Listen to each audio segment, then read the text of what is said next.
Coming up on the CHGO Cubs podcast, every single day the Dodgers are taking a potential Cubs pitcher, and it happened again. Are you Red Bill? Are you Powder Blues? Oh, we'll talk the latest about Shaw, Seiya, and Ricketts, and we even have a lookalike. Baby, it's cold outside. We'll warm you up with CHGO Cubs next.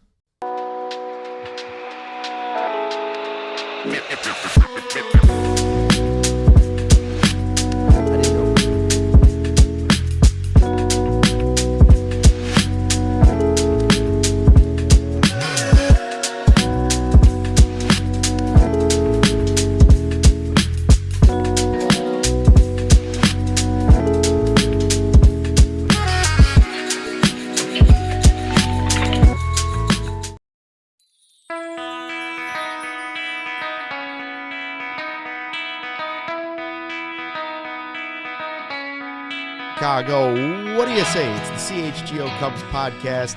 It is Tuesday, January 21st, and it's 10 below zero, but hey, we're here to warm your hearts. Luke Stuckmeyer, Cody Delmendo. We got Sean running the ones and twos. We've been pushed to Studio B because the Bears have hired a new head coach. That's right, they have. We're going to talk Cubs baseball. We're going to talk about still more Cubs convention stuff. We're going to talk about what the Dodgers are doing to baseball and to the Cubs and to Cubs fans around the world. What else did I tease that earlier today? Oh, well, we do have a lookalike. Do you want to get to that right away? Right away. Don't show it yet. Back in my TV days, I used to do my bit. That was like the end of the sportscast type. They called it a kicker, right? Anytime I had one was somebody who looks like somebody. So it was, they look so much alike, they might be twins, right? So it was Dan Marino and David Hasselhoff. Put the pictures together, whoever it might be. You know, the guy comes along, the next guy comes along. There's tons of them out there. Who's Mike Tomlin and is it Wesley Snipes? Yeah. Okay, there's another one. I saw the Bears head coach, now Bears head coach Ben Johnson, and I thought to myself, there's a lookalike. They look so much alike, they might be twins. Who's the player? Who's the person I'm talking about? Do you know? I mean, I saw it in Slack. But you saw it in Slack. Am I right? Fred Hoiberg is like spitting.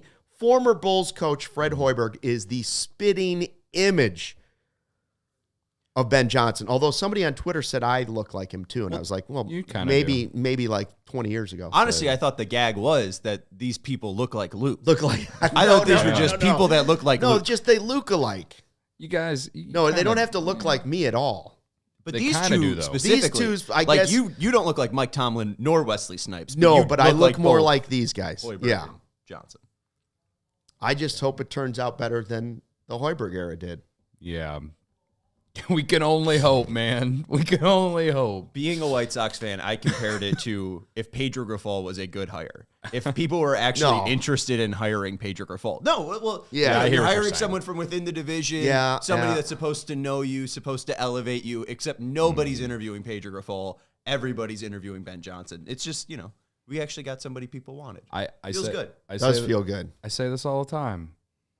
I do not get excited about the Chicago Bears until week one. They took the guy I wanted. That's right. Undoubtedly. They did the most obvious transaction of obvious transactions, but I'm not getting excited about the Chicago Bears until week one. That's it. I'm just glad that they're shooting for the stars. They spent the big money. Yeah. He actually is interested in them, not just potentially for the money, because he could have got a lot of money anywhere else. And they got the guy that has maybe the highest ceiling. Sure, yeah. The McCarthy stuff was making me a little nauseous. I don't want to shoot for, hey, he has a high floor. Yeah. I didn't want to talk myself into it. That's for sure. No, I didn't. That's like me trying to talk myself into some random dude Jed Hoyer picks up in February next month that plays the infield. All right, that isn't someone that I'm interested in. That's basically what I feel like. Yeah. Me trying to talk myself into Mike McCarthy. But that might not putting enough respect on Mike McCarthy's name. But at this point in Mike McCarthy's career, hey, I should point out that Mexico was great yesterday. It was fantastic. It was so much more.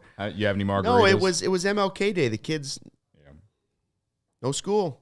Somebody's got to watch them. Somebody's got to be a dad. Somebody's got to be a dad. There I was. Yeah. Cubs convention wraps up. We're going to talk more about that.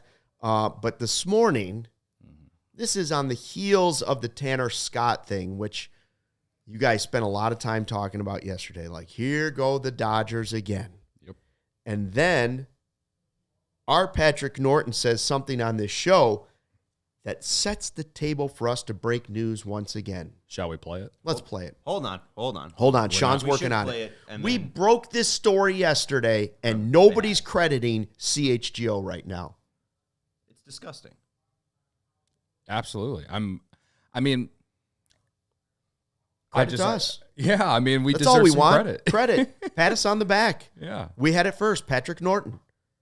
I don't know how to work this, actually. Give He does not me work. 1 second. Okay. This will be great once we actually get this bit. So why don't we talk about how Bob Nightingale reported We also deserve credit for not knowing how to do this, but that's okay. That's okay. And we admit it. Credit to us. Sean's a man of many talents at this point. All right. But yes. all right, hold on. He thinks he's got it. All right, here we go. Without further ado, Patrick Norton. Yeah, I guess if you want me to spin zone this whole Tanner Scott going to the Dodgers thing, like Kirby Yates to the Dodgers. Shut up. The next 24 hours. I'm going to need you to not, okay? I mean, We all silly like the mayor. hey, did you know that's Big Dave? Did you know that's Big Dave? Are we still on? Are we on? Are we back? Okay. There we Got are. it, This Sean? is why I shouldn't have played anything. That's all right. I was too you know How what? did this? Okay. That's okay, Sean. It's okay. I think we're KYP, still know your live. personnel. Yeah, we're live. We're still live. We're live. We're still live. That's right. The bottom line is that Patrick Norton said 24 hours ago, in the next 24 hours, Kirby Yates to the Dodgers. And you guys giggled on the show, and then Bob Nightingale put it out without crediting Patrick Norton, who said it was going to happen. That's the least they could have done, right? That's the least they could have done. I have to admit, I didn't see this one coming. Here's my thing. No one saw this coming. I don't want to say I hate the Dodgers. Because as a kid, I kind of like the Dodgers and the Cubs at the same time because you got to like somebody that's a winner too, right? You don't want to be losing all the time. Yeah. So I don't want to say I hate the Dodgers, but I'm starting to loathe them.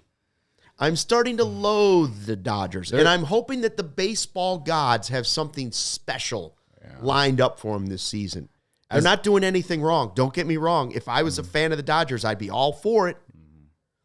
I just don't like it, and I'm sick of them signing everybody. As someone who really loves to hate because all my teams stink. And holds a grudge for a long time. And really holds a grudge, right? You know, my level of hate, number one, the St. Louis Cardinals are just so far up there. But now, like, the Dodgers are starting to creep up there. And maybe it's because the Cardinals have been pretty bad the last couple years. They're looking to be even worse this year. It's hard to hate losers. Right. Like, it's so much more fun to hate them when they're good, as much as I've really enjoyed them not being good the last 2 years. Like, I've really enjoyed it. But yeah, Dodgers are creeping up there in terms of, you know, me ranking my hate. Maybe Milwaukee. The loathing ladder, they keep climbing it every single day. Yeah. Loathing the Dodgers. But, like, you're not wrong, though, in the fact that, like, they're not doing anything wrong. They're not cheating. This is the thing, is that their TV deal is giving them so much money, and they're just taking advantage of it. They've made all the right moves off the field with their front office, scouting, development, all that, and now they have boatloads of cash. Like, you know how we talk about the wheelbarrows of cash that Crane Kenny talked about with Marquee? Yeah, that's not coming in because the Cubs aren't putting a good team out there. And the I've regional sports network model is not what it used to be. That too, yes. And many people aren't subscribing to Marquee because the Cubs aren't putting a good enough product out there for people to want to subscribe to. And the launch of Marquee didn't exactly go well when you launch in the middle of a pandemic and you make it incredibly hard for fans to watch. I mean, I remember getting Marquee like the day before the 2020 season because it finally came to Xfinity that day. Like, it was just a very, very tough launch. It's nothing against the talent at CHSN. I love a lot of the people that work there, but the way that they launch, the people who are running that company, the way that launches, is very similar. And so with the Dodgers, correct me if I'm wrong, I don't believe they had any problem with that. And I just think that the TV deal, the RSNs, the stuff, that conversation is a big part in how the Dodgers have all this money. And Tom Ricketts talked about it on the radio. Yeah. He said, listen, the Dodgers made some smart business moves at the right time, and they are now reaping the benefits of it. Right. And we've talked about it before in terms of how they have all this money, this and that. But, like, they're pushing $400 million payroll. They're outperforming the Yankees and Mets in payroll. We're talking about they're spending more money than Steve Cohen. I saw something about how their payroll is similar to, like, the Central. Yeah. The division. Yeah. Okay? That's how crazy it's gotten. So, I don't know, man. It's more so just like they're like that annoying itch that just doesn't go away. Yeah. You know what I mean? Like, I respect it. They're like a rash. And I wish the Cubs were like 75% of what the Dodgers have been and are. But I also do think, and I was listening to the Baseball is Dead podcast. I've referenced this show a lot on here, hosted by Jared Carrabis, Dallas Braden. You know, they talk about like how Shohei Ohtani is just like, he's like LeBron. You remember when in the NBA when all the players just wanted to go play with Miami whenever it was him, Bosch, and Wade? That's what Shohei Ohtani has become for the Dodgers. So many guys want to go play with them, and they have a good reputation around the league. They have a good clubhouse culture. People like California. They have California. Like all those things, all of those things go into it as well. On top of the fact that they have all this money, thanks to the business decisions that they've made, and it's just like the Cubs have really no one to blame but themselves in terms of how they launch marquee, and also it's just like I wish the Cubs were the Dodgers. So it's hard for me to truly hate. It's just annoying. Like I said, an annoying itch. I don't want anybody to get hurt. I don't want some player to have some terrible injury or anything awful like that. I don't hate the Dodgers. I just want to see baseball. Sure. The danger of that is the Cubs will keep spending what they're spending versus the Dodgers because sometimes baseball does baseball. But I would like to see anybody but the Dodgers win the World Series this year. Absolutely. I think that's all of America outside of people in LA. Yeah, why not? Yeah. Somebody else get there and just beat them. Yeah. Or they just, flop like they normally Even have. better would be, for some reason, only the baseball gods would know they have a bad season.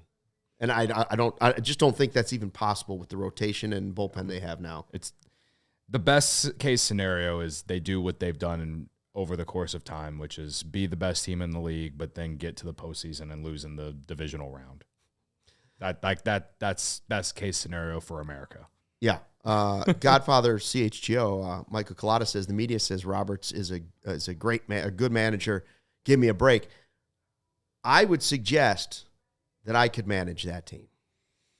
Yeah, I feel like I could manage that team.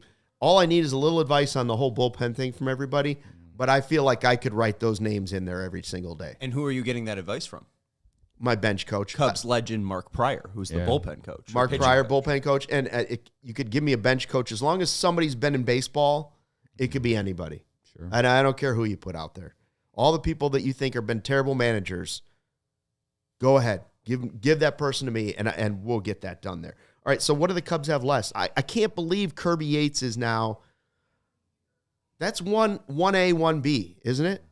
Finnegan's the next name on the list, but people that have talked about it said maybe the Cubs aren't his top destination.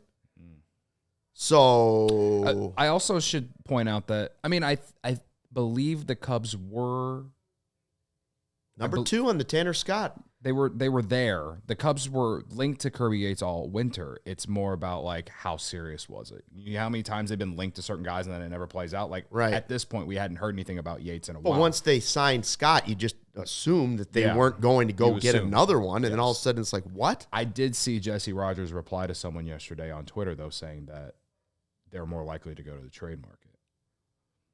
The Cubs? Yeah. I don't related to that related to that conversation. We'll get to that. It's Finnegan, Estevez, Robertson, Kenley Jansen. Those are all free agents. I'm talking about the trademark. Right. So you may have to. All right. We'll get to that in a second. But first, we're going to take a word for our sponsors. We'll also, should the Cubs hold on to some of those belly bucks? But first, I've got a New Year's resolution I put out there. Joe Madden used to say, try not to suck. I'm going with try not to stink. Let's face it, the Chicago weather stinks right now, but you don't have to. One thing I'm definitely bringing with me into 2025 is Mando whole body deodorant. I like the bourbon leather scent. It's safe to use anywhere on your body. 12 hours after a shower. For 12 hours, the average man's grundle odor is a 5 out of 10. With Mando, that average grundle odor level is 0 out of 10. Now, I don't know what a grundle is. I've just said you can't show it on a podcast that's on TV. Mando's starter pack is perfect for new customers. It comes with a solid stick deodorant, cream tube deodorant, 2 free products of your choice like the mini body wash and deodorant wipes, and free shipping. And as a special offer for our listeners, new customers get $5 off the starter pack with exclusive code. That's CHGO, of course. It equates to over 40% off your starter pack. Use the code CHGO. I said it again. CHGO at shopmando.com. Shopmando.com. That's SHOPMANDO.com. Please support our show. Tell them we sent you. Smell fresher. Stay drier. Boost your confidence from head to toe with Mando. And try not to stink. Our friends at Shady Rays, Luke, have you covered with premium polarized shades that won't break the bank. Shady Rays is an independent sunglasses company offered a world-class product rated 5 stars by over 300,000 people. Their shades have durable frames and crystal clear optics, making them the perfect choice for all outdoor adventures. They have hundreds of options to choose from, so you're bound to find the perfect pair to match your style. They probably even have a style that fits your favorite team's colors. Plus, if your shades ever go missing or take an unexpected hit, don't sweat it. They have the most insane protection in all of eyewear. Every pair is backed by lost or broken replacements. If you don't love your shades, exchange for a new pair or return worry-free within 30 days. There's no risk when you shop. Their team always has your back with personal and fast support. Exclusively for our listeners, Shady Rays is giving out their best deal of the season. Head to shadyrays.com and use code CHGO for 35% off all polarized sunglasses. Drive yourself to shades rated 5 stars by over 300,000 people. And I could use a pair to cover my pain from the Los Angeles Dodgers ruining my life. Let me point out what a terrific job you guys did yesterday while I was in Mexico. And at Cubs convention. You're right up there when Sammy's running across there, getting the vibes.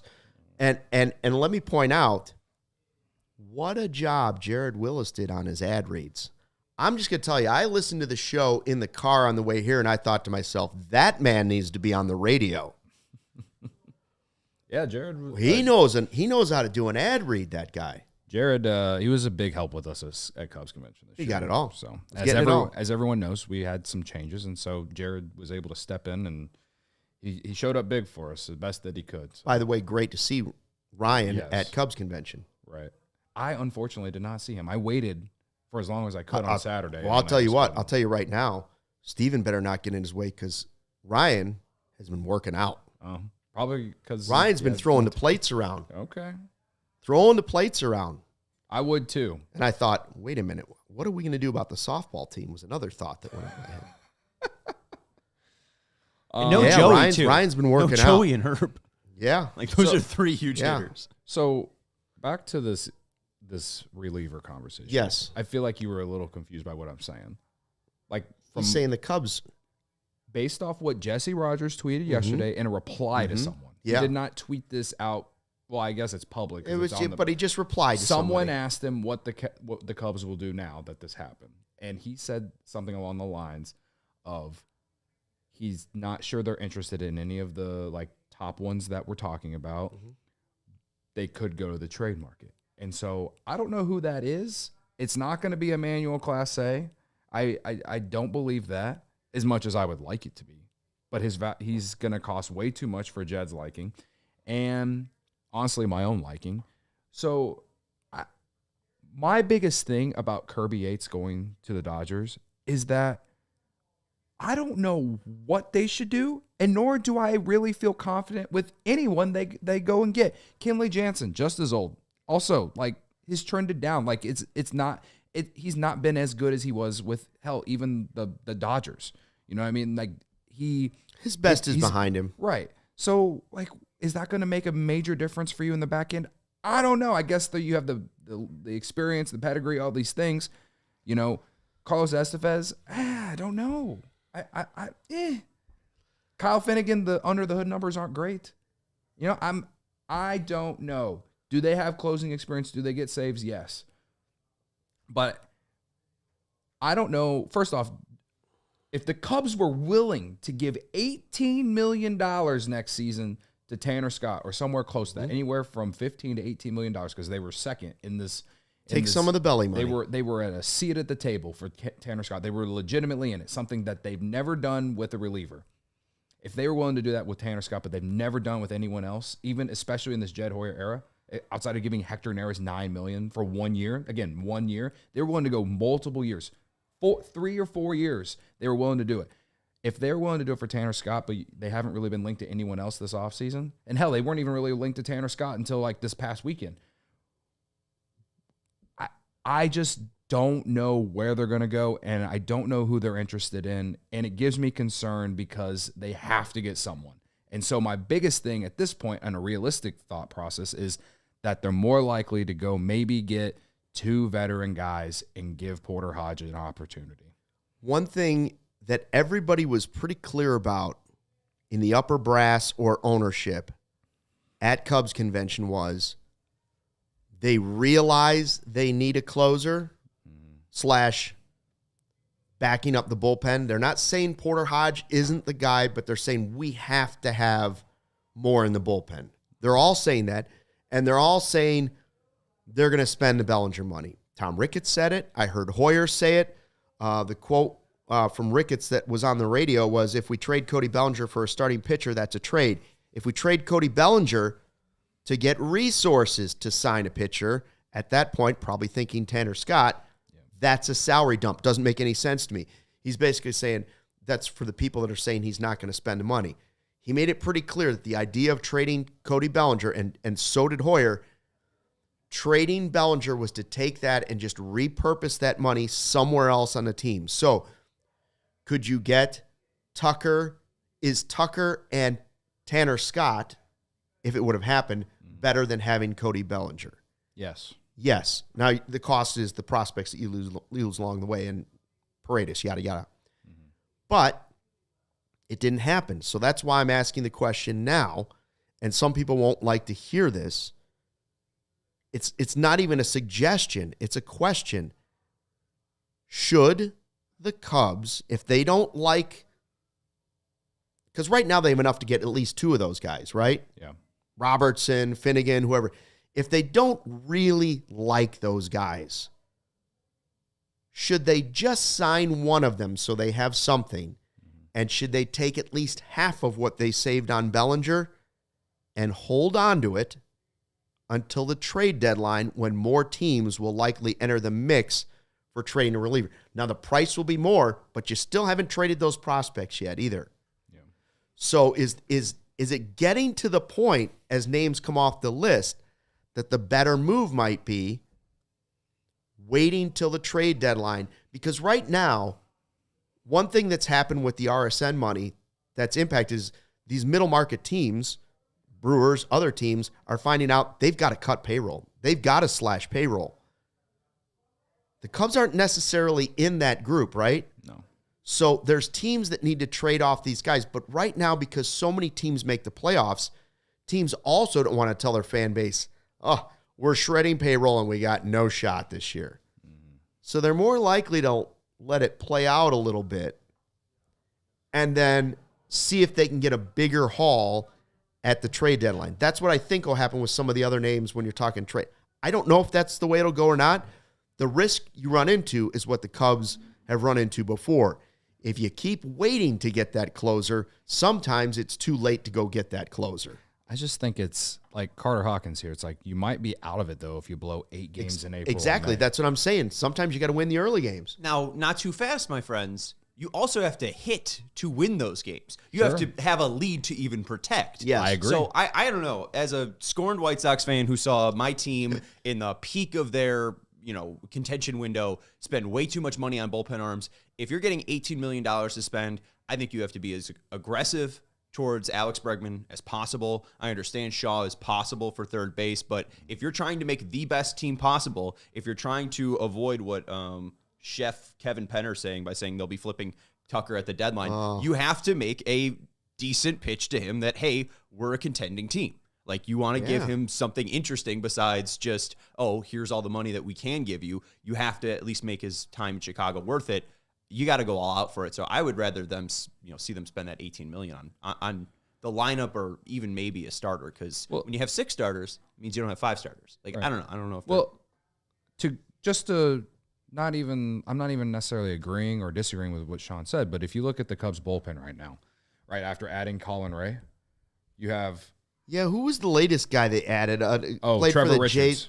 Yeah. Trevor Richards. Who's pitched 60-plus innings in Jays Major and Twins. League Baseball the last 4 years. But by no means a lockdown closer. And the numbers weren't exactly great. He had an expected ERA under 4 last season, but he finished with like a 4.55 earned run average. Whatever. 4.55, yeah.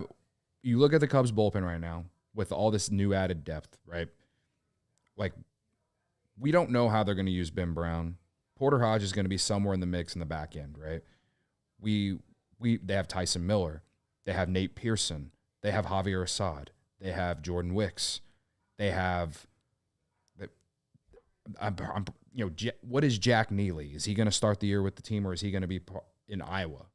There's a handful of names, and a lot of them I outside of Porter Hodge and Ben Brown. And Luke Little. Luke Little will be back. Those 3, honestly. Luke Little, Ben Brown, and Porter Hodge, as far as potential back-end guys or just guys that I like pitching high-leverage innings, there isn't a lot of guys after that I'm, like, really confident in. And honestly, the only reason I feel confident in those 3 guys is just, like, the small sample of last year that we saw. Should I be... Pearson, by the way, another one, because Jed Hoyer said, he might be stretched out, but we envision him in the bullpen. Sure. Thank you for mentioning that. Yeah, Pearson, he pitched high-leverage innings at the end of last year too, right? So we'll just throw him in there. There's 4 guys there. The thing about all 4 of them, though, is you just don't really know. They're young, they're controllable, and that's something that they're trying to do is build their bullpen through within, which is something that I would rather them do. Based off, especially after what Sean just said, it's something that I've said for years that I would rather them do. Sure. But you cannot sit here and deny that they need some sort of veteran stability in there because it's all so young. I'm asking for 1. You can't blow 26 games. Right. I'm asking for 1 or 2. If you want to go get an Andrew Chafin or even David Robertson is fine. I'm not so sure that I'm all in on Kyle Finnegan or Carlos Estevez or Kenley Jansen. That's all I'm saying. But you do need to sign someone. And they said that they want to use the $40 million that they have left on bench and bullpen. So it's like, okay, if that is the case, then, and Tanner Scott was part of that, and now he's off the board and you didn't get him, what's plan B? Where do they shift? Does that change? Do they do what Sean is suggesting and shift on Alex Bregman if he ends up taking a short-term deal? Because we all know they won't do the long-term one. That's something that I guess we're going to sit here for the next month and find out, because I don't think Bregman's going to sign tomorrow or next week or even the week after. So there's a lot of different scenarios going on in my head, and through all of it, I'm still just very I don't know how to feel about any of it. Unless they did sign Bregman, who I think would increase the ceiling at third base and would give Shaw a soft landing spot. And yeah, perhaps you score more runs, which means you're not in as many one-run games, which is easier on your bullpen. And hey, I think Randy said, the Cubs blew 26 games last year. MLB average was 23. So, they're about average. As long as you're scoring, that's what's most important. But here's my pitch to you guys. The Mets have Bobby Bonilla Day. Every year, they give him $1 million because they deferred his contract. And it's seen as a negative. What if the Cubs have Alex Bregman Day, where each year you get to celebrate that, hey, we got Alex Bregman for a year because we pay him $1 million for the next 20 years. So it's like, hey, give him 18 and then say, we'll just give you $20 million. We'll give you $1 million a year for the next 20. Let's turn in Bobby Bonilla Day into a positive, Yeah. Well, listen, I think most people here believe that me and Luke are here for Alex Bregman, but we just don't believe it's going to actually happen. I still don't believe it's going to happen. And the setup man's basically saying, hey, you're right. High ceiling, too many question marks. And so if I'm asking myself, we'll get to him in a second, is Matt, like, if you can only fix one of them, third base, or I got to fix the bullpen. I have less question marks about Matt Shaw at third base than I do about can 3 or 4 of these guys reach their peak. It's just too important to a game. It's too deflating. And I would like to see them give us some support on both parts, but we'll see. We're going to talk about our great sponsor show. We'll get back to Matt Shaw in just a second. Make sure you save on your new car and stick to your New Year's goals by shopping Ray's Resolution, going on all month long at Ray's Chevrolet in Fox Lake. Head in today to shop their huge selection of new Chevy models with special New Year's prices. Right now, take 10 to 20% off MSRP on select new Chevy models, or shop over 125 vehicles that they have priced under $20,000. Shopping one of the top-selling Chevy dealers in the Midwest, that means you're always able to shop one of Chicago area's largest Chevy inventories. So visit our partner this January at their location on Route 12 in Fox Lake, or RayChevrolet.com. You might want heated seats. That's a suggestion. If you've heard of Ray Chevrolet, you've also heard of the Ray Price Promise. That's their guarantee to make your next vehicle more affordable than ever, with no price changing, no add-ons, and no hidden fees ever. Shop great prices on Chevys with Ray's Resolution going on this month by visiting Ray Chevrolet in Fox Lake, RayChevrolet.com. They've been serving the community since 1963. Together, let's drive. Remember, 10 to 20% off MSRP on select new Chevy models and 125 vehicles priced under $20,000. Sean, did you take Ohio State yesterday? Like, I know the smart bettor you are. Brother, let me tell you about it. I took Ohio State to win the first half by 13-plus points at plus 300. They barely got that touchdown. I was sweating it. And then I said, you know what, let's take some of the winnings, and let's say Ohio State's going to score a rushing touchdown on the 4th drive. So I turned $5 into 30. So I had a real nice night. Good for you, man. Look at you, professional. And this is when you quit. This is when you walk away. And you're up, what? I got like a 30% return. I think that number's wrong on my gambling. I'm already done for 2025. That's what I did when I won the Super Bowl bets a couple years ago. Well, you guys could be like Luke and Sean and win big and then potentially walk away on Circus Sportsbook. I'm not someone who walks away. I'm someone who is always striving to win more money, all right? And I do it at Circus Sportsbook. Whether it's pro or college, the app to bet football is Circus Sports Illinois. Circus Sports, it's sports betting the way it should be. Circus Sports Illinois has high betting limits, low holds, and exceptional customer service. Bet on all your favorite teams in every game this season. Spreads, props, futures, or in-game. Circus Sports has it. Fund and bet like a pro from anywhere, anytime in Illinois. Download your new bookie today at circusports.com. Must be 21 or older. Gambling problem? Call 1-800-GAMBLER. Man, that backdoor cover almost came. The backdoor cover for Notre Dame last night would have fed families. It would have fed families. But Jeremiah Smith going to be a stud in the NFL. He looks pretty good. Yeah. Randy Lewis in the live YouTube chat says, I think they let Hodge shoot his shot and bring in a guy like Robertson for the 8th. If Hodge continues to produce like he did last year, you're set for the long term. If he struggles, Robertson can close. Again, I just want another name to the list. At this point, I still want Finnegan. I would like to see them sign Finnegan, and you're still going to have money left over. Yeah. And if you get another name to play, another third base option, that's great. Mancata. Yeah. I don't know if that's the guy, but yes, I want to get one more bullpen name that I think I can trust. And then your backup plans until you get to potentially a trade deadline are things like calling up Cade Horton and seeing if easing him into a bullpen role instead of a star role. Ben Brown, maybe. Maybe it is slimmed down Jordan Wicks.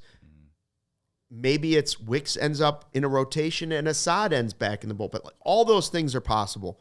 But I just want one more name to make me feel better about it. I got a couple names that are a little lower on the list that aren't, your Finnegans, your Robertson, your Jansons. This is the route that I'm thinking. Go ahead. Okay. I think bulk is a thing. You get 3 veteran guys. Yeah, I mean, even Richards too on a minor league deal. I think that's savvy.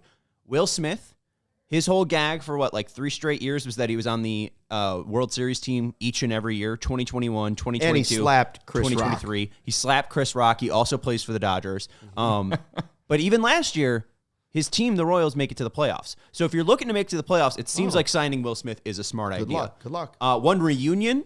Who doesn't love Andrew Chafin? Yeah. Right? I mean, he's funny looking. Give me the sheriff. Big guy. He's the sheriff. Got a big mustache. Lefty. Pretty decent. And the other guy I think that is kind of under the radar, Spencer Turnbull, was fantastic with the Phillies last year. Really seemed like he upped his velocity. I think he wants to go back to starting. But if that fails, you might have a pretty decent reliever with a guy that I think had a sub 2.70 ERA. So there's a lot of names out there that might not cost a ton. So go get 4 guys for $18 million rather than 2 guys for $18. Would you feel icky about Robertson and the sheriff coming back and that being your answer to go with Hodge and whoever else might be healthy and ready to produce going into the season? Would that just give you a really sour stomach going into the season? No, those guys were great for them. I agree. It's not the worst thing. It certainly is not what I hoped for. Going into the offseason. I guess I'm not answering your question correctly. But the trade, when I keep saying now, or not even saying, asking, should the Cubs hold some of the prospects, wait for the trade deadline, go all in if you're still around, but still do enough to keep you ahead of the rest of the division, or at least near the top of the division now. I'm just starting to wonder if spending it foolishly even makes sense, considering the fact the Dodgers have built this super team that eventually you would have to get over anyway. Perhaps you could use some of that leftover money for Kyle Tucker. Yeah, and it makes me less likely to want to shove off some prospects that might somehow be the answer to eventually. Yeah. Although I've always wanted to trade some of them. Now I'm just like, who's going to beat the Dodgers? Only the baseball gods.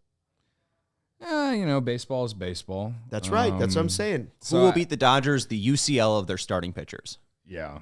There you go. No, I don't wish that on anybody. I'm not wishing it. I'm just saying that was their Death Star hole. You got to shoot it into there, and it just seemed like their rotation completely crumbled. Yeah. That happens again.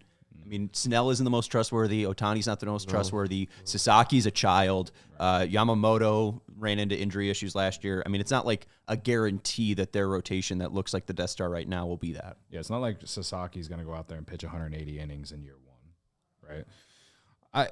For me, just because of how I feel about the rest of the quote-unquote closers out there, I don't mind signing 2 guys who have high leverage experience but aren't closers, and giving giving Porter Hodge that opportunity. And or Little. Is it more risky? Absolutely. But they signed Hector Neris for $9 million last year, and he was atrocious, and he's a veteran. Mm-hmm. You know what I mean? As we say all the time, bullpens are volatile. So the Cubs obviously have to be right about this. And outside of last year, they've been pretty right. If the Dodgers sign bullpens. Chafin tonight, I'm going to be angry. Okay. If 38-14. Finnegan to the Dodgers tomorrow. If outside of last season, the Cubs have been pretty right about finding these diamonds in the rough out of the bullpen. I'm not saying that that's the route they should be going, but I do think in terms of how they're spending and how they are operating organizationally, if I have to look at it through that lens, as much as I don't want to, I was even nervous about giving Tanner Scott the money, because we know that if he struggled, they were going to let that hinge them on how they operate the next year. You know what I mean?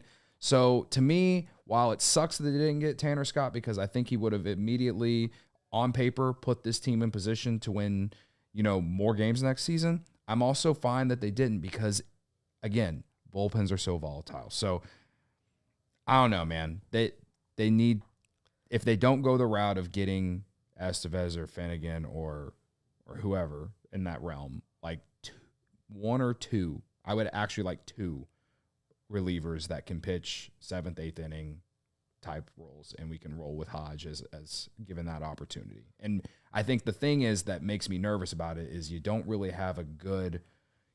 necessarily have a good backup plan for that. And it's kind of similar to last year, but I can confidently say that Porter Hodge has a higher ceiling than Albert Alzolay?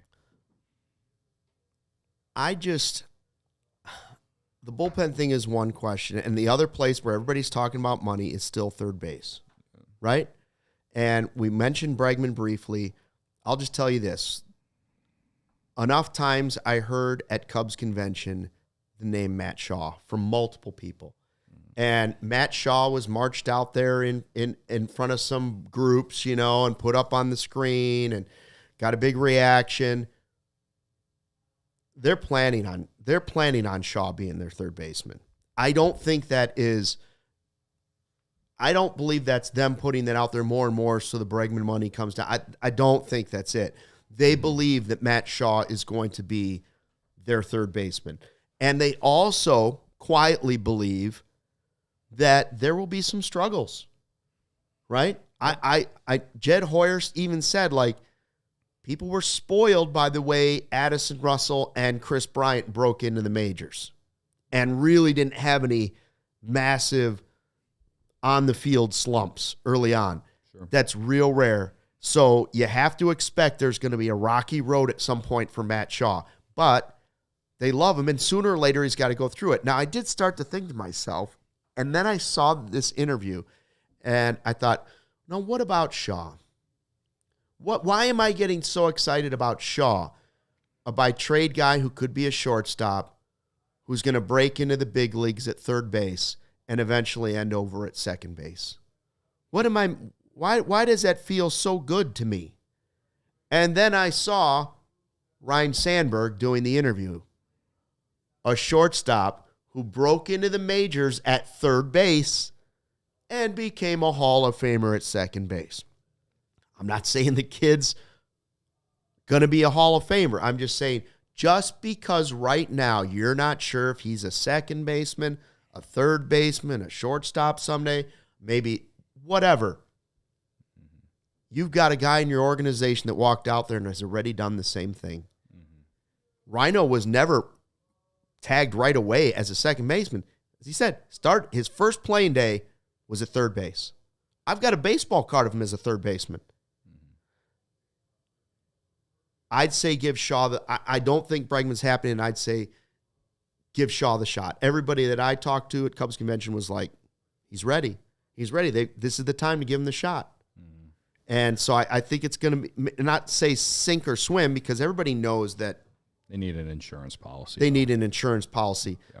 But is it enough to have an insurance policy of the guy from the Marlins and Gage Workman and whoever else you might want to put on that list? I still think they'll add another player to that. I don't know who it's going to be. Maybe it is Moncada. I haven't heard anybody say Moncada other than us joking.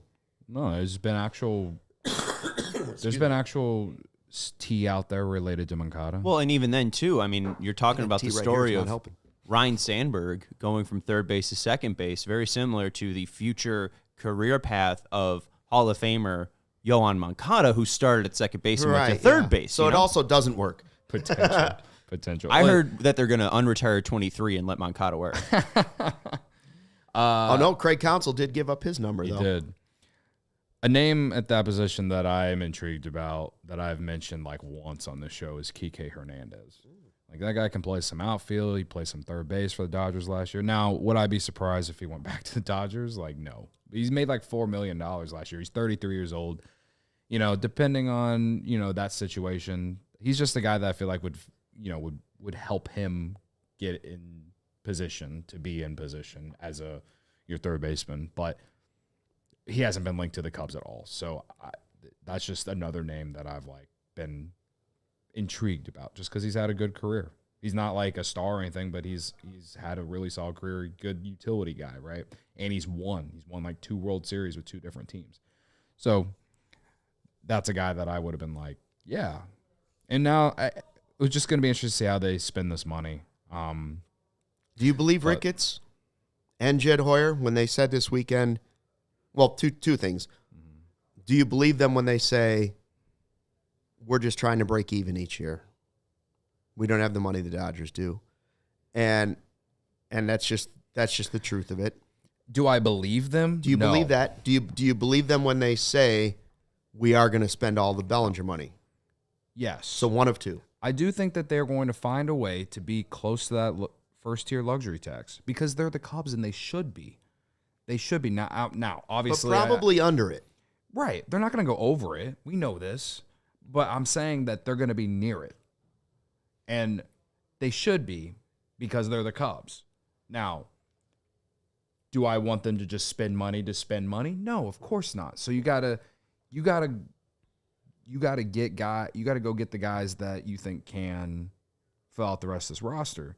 So I'm just at a point right now, as we speak here on January 21st, I don't know which direction they're headed now. They loved Tanner Scott, who's another reliever that they've been linked to out there that they really liked. No one anymore. So I don't know who's the trade target. Yeah, who's the trade target that Jesse Rogers thinks that they might go out and find? I don't know.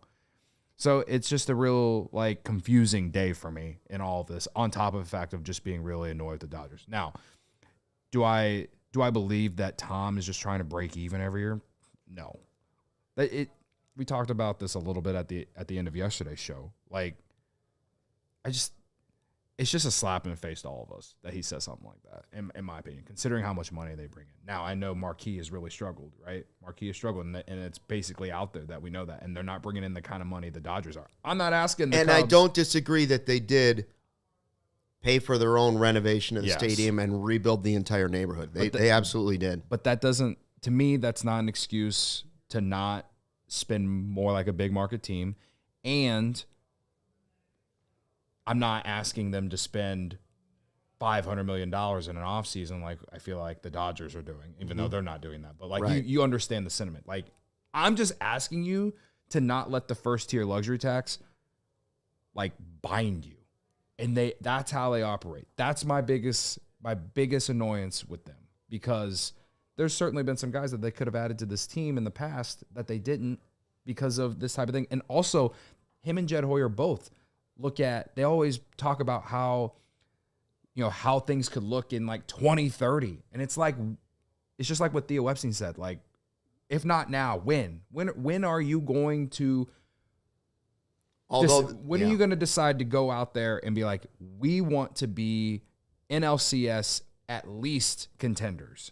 Right now, as much as I think they've had a good offseason and it's better than last offseason, I still feel like, okay, they can win this division, maybe win a playoff game, and if all the stars align, maybe go to the NLCS. If all the stars align. That's where it's at. That's how I feel about where this team is.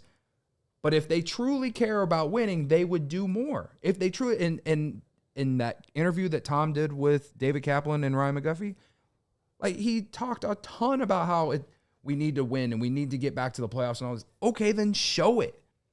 He just doesn't. By how they're operating, how they're letting the first tier luxury tax define how limit they're going them or how they're going to go about doing it. Maybe it just doesn't go together. So again, when we're talking about the relievers and stuff, I'm thinking in my head on how it feels like they're operating. Now, Tom did say that they'll always have money at the trade deadline. So what does that mean? I don't know, but we've seen them. They're good enough. He's willing to go for it. Right. It's time. We've seen that before. But like Carter Hawkins said in the chat earlier, what if you're out of it by then like you were last year because your team blew 8 games in April, So I don't know, man. This whole thing with Tom and him talking this past weekend, it was just very I appreciate him for not hiding like a lot of owners in this city do. But at the same time, the way he says things, it just, considering how much they charge, considering how much they, are asking of fans, we just deserve so much more, in my opinion, man. I do appreciate that the Ricketts family was willing to let Jed and Theo tear it down. I appreciate that they saved Wrigley Field and built up the neighborhood with their own money. And I appreciate that they did it, and every other team in town is begging for state funds. Not that the Cubs didn't, but they didn't get it, and then they still did it. Right. So I appreciate all of those things. I will say, Jed and Tom both talked about how they were very disappointed last year. They got to win this year, yada, yada, yada. We all know that. But we feel like we're in a really good place to be in a competitive window for a long time. Like, they feel like they finally set that up. Now, that doesn't mean that wasn't said the year before, maybe even the year before that. But if they don't make the playoffs this year, and if Tucker's not here next year, meaning 26, then you're going to have to come back and own up to it, right? Like, if those two things happen, then you're going to have to reassess how this is all going about. Yeah, absolutely. And that still comes back to Jed. Yeah. Because you are outspending the division. Could you be spending more like the Dodgers? Maybe, but obviously, I do believe they don't have the money the Dodgers do. Obviously, they don't. They don't have the money the Mets do. They don't. But would I like to see more? Would I like to see a $400 million player? I would like to see Tucker be that $400 million player. They haven't had a left-handed hitter. But I don't believe they've had a left-handed hitter hit 40 home runs since Billy Williams. They haven't, no. Right? They haven't. I'd like to see Kyle Tucker hit 40 and then go 100, give him $400, $500 million. Do just have some stats real quick before I find the left-handed stats. Here are the rankings of attendance per game for the Cubs in Major League Baseball since the Ricketts took over in 2009. 2009, 9 of 30th, 10th, 7th of 30th, 11, 9 of 30, 2012, 10 of 30, 13, 12 of 30, 2014, 11 of 30. Now keep this in mind, those last 2 years, 11 and 12th. 2015, 6 of 30, 2016, 5th of 30, 2017, 5th of 30, 2018, 5th of 30, 2019, 4th of 30, 2022, 9th of 30, 2023, 9th of 30, 2024, 6th of 30. The only reason they're not higher is because their stadium just holds less than other MLB stadiums. Yeah. They sell out consistently, and the fact that this is a billionaire who, as Carter Hawkins mentions, is bidding on Premier League teams, it's a joke. You know, not the real Carter Hawkins. Yeah, not the real Carter. It's not the real Carter Hawkins? I mean, Don't let the facts get in the way. Don't let the facts get in the way. Don't let the facts get in the way. Yes, the way like they pack the ballpark, all these things, like it's just a bad look, and that's basically what we said yesterday. And like I said, I'm not asking you to spend the most money every offseason. I'm asking you to not let the first tier luxury tax hold you back. How many guys have places signed? Like, why were they never a factor in Max Fried? Why are we not calling Juan Soto? Corbin Burns? You want to go previous seasons? Corey Seager? You want to go like you were so high on Aaron Judge, he would have never came to the Cubs anyway, but they didn't even try. He might have come if you gave him another $100 million. I don't know about that, but alas, this is the Guff did ask Ricketts what bothers him more. Is it the years on a big contract, or is it the money on a big contract? And he did say the years. And so when I heard that today, I was like, man, is this just like an organizational thing? Because I think the narrative... Then give Soto $100 million a year and opt-outs. Right. Put you over the tax, but... The narrative for that over the last 4 years has been that that's a Jed thing. But when you hear Tom say it's like, is this just an organizational thing now? And that makes me very nervous. It gives you indigestion. It gives me indigestion. It makes me very nervous about how this plays for Kyle Tucker. Now, again, Kyle Tucker's got to... This is all going into thinking that Kyle Tucker's going to have a huge 2025. 40 bombs. We don't know what he's going to do in 2025. But if he has the highest WAR on the team in 2025 and he wins a Gold Glove and he helps lead the Cubs to the playoffs, this guy's going to get a massive payday, right? Yeah. You could the pro of long-term contracts is that the AAV comes down. But if they're willing to do these short-term and pay a higher AAV, fine, but considering how much they're holding themselves back on going over that first-tier luxury tax, it makes so much more sense to just give them the long-term contract. That way it's a lower AAV. So I'm just very concerned, as are many fans. As excited as I am about Kyle Tucker, in reality, I'm also scared shitless. Billy Williams is 1970, the only left-handed hitter to hit 40 in a season. There you go. Schwarber second, 2019 with 38. And he would have reached it by now. Yeah. I think we save the Seiya conversation for tomorrow. Sure. The comments that the Cubs made about Craig Counsell, specifically about Seiya and where he fits into this team, because there's been a lot of people concerned about it. But I do want to ask you this. What do you like more? Do you like the red bill hats, or do you like the new powder blue alternate uniforms? Which one do you like more as a vibe guy? Because there was a lot of buzz about the powder blues at Cubs convention. Most people really like them, right? Yeah, I think most people like them. Did you like them? I do like. I've been calling for them. I would have thrown them in the pinstripes. I just would have gone back to the 70s. Sure. But I do like these. I would have liked them more if they looked like the Bill Buckner, Dave Kingman powder blues with the pinstripes. I would have liked that even more. There's going to be a video up either on my social or on CHGO Cubs at some point of me reviewing all the new gear. Mm-hmm. I did it at the Cubs store, Cubs convention. Shout out to camera guy Chris.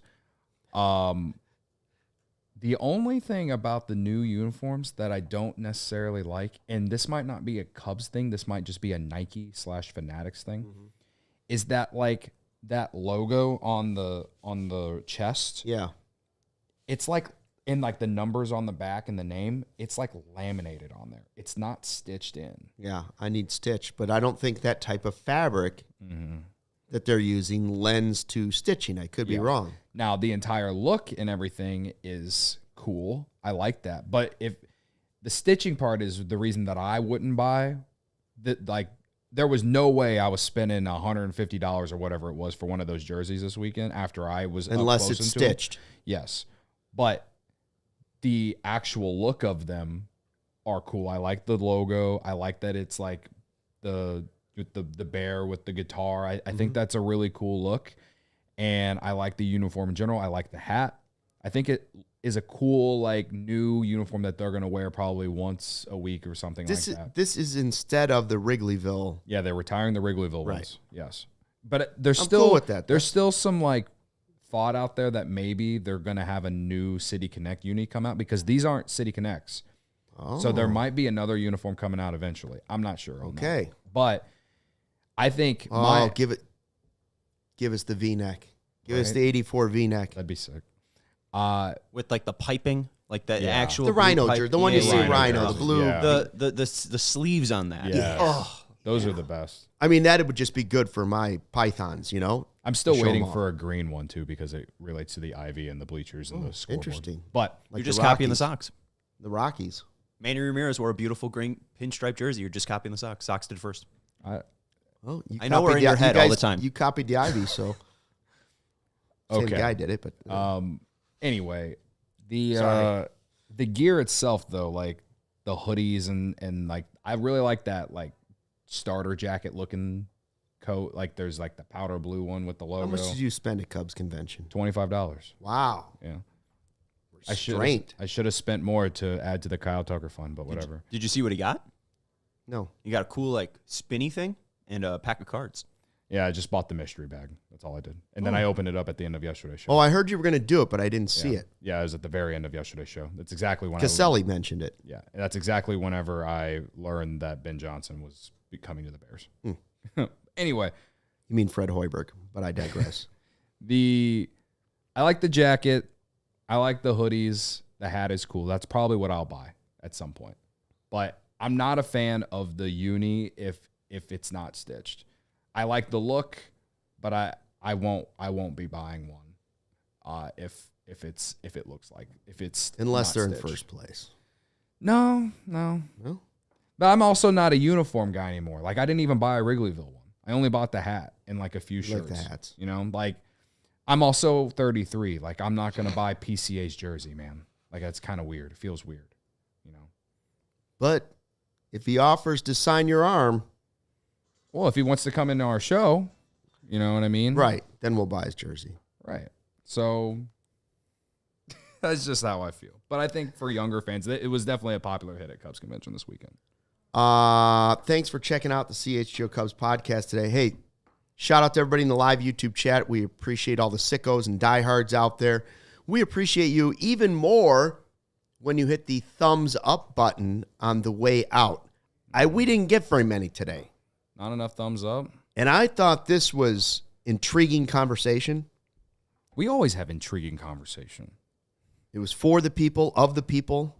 We got more than yesterday.